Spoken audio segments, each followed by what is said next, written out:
এখন আমি পঞ্চম শ্রেণীর প্রাথমিক গণিত থেকে 15 পৃষ্ঠায় উদাহরণের একটি অঙ্ক আছে 2 নম্বরে।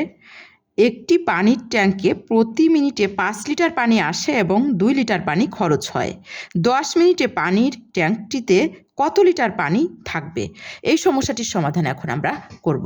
তোমরা একটু সমস্যাটির সমাধান মনোযোগ সহকারে দেখবে। প্রতি মিনিটে পানি আসে হচ্ছে 5 লিটার, তাহলে সেই কথাটি আমরা লিখে নিই। প্রতি মিনিটে পানি আসে 5 লিটার।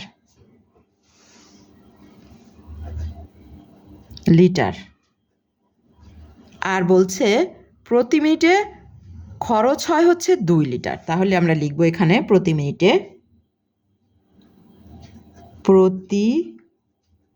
মিনিটে পানি খরচ হয়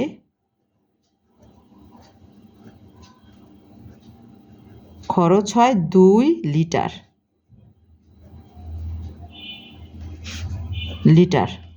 তাহলে আমাদের প্রতি মিনিটে পানি জমা থাকবে কতটুকু, বিয়োগ করলে কিন্তু আমাদের জমা পানিটা বের হয়ে যাবে। তাহলে এখানে আমি লিখব প্রতি মিনিটে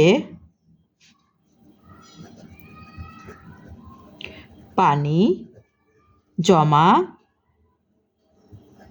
হয়, বিয়োগ করলে কিন্তু আমাদের বের হয়ে যাবে। তাহলে এখানে একটা চিহ্ন দিতে পারি, 3 বিয়োগ করলে 3 লিটার।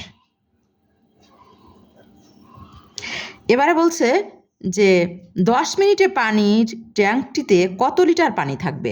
তাহলে প্রতি মিনিটে পানি জমা হয় 3 লিটার, তাহলে 10 মিনিটে কতটুকু জমা হয় কিন্তু গুণ করে বের করলে হয়ে যাবে। অতএব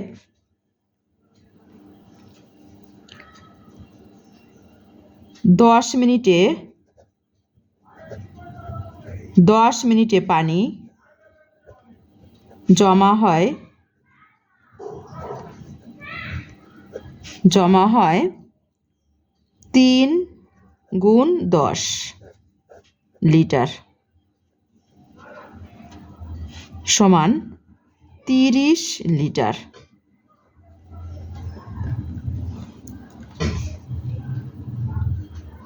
তাহলে উত্তর 30 লিটার। ভিডিওটি ভালো লাগলে তোমরা লাইক, কমেন্ট, শেয়ার করে পাশেই থাকবে পরবর্তী ভিডিও পাওয়ার জন্যে। আল্লাহ হাফেজ, আজকে এ পর্যন্তই।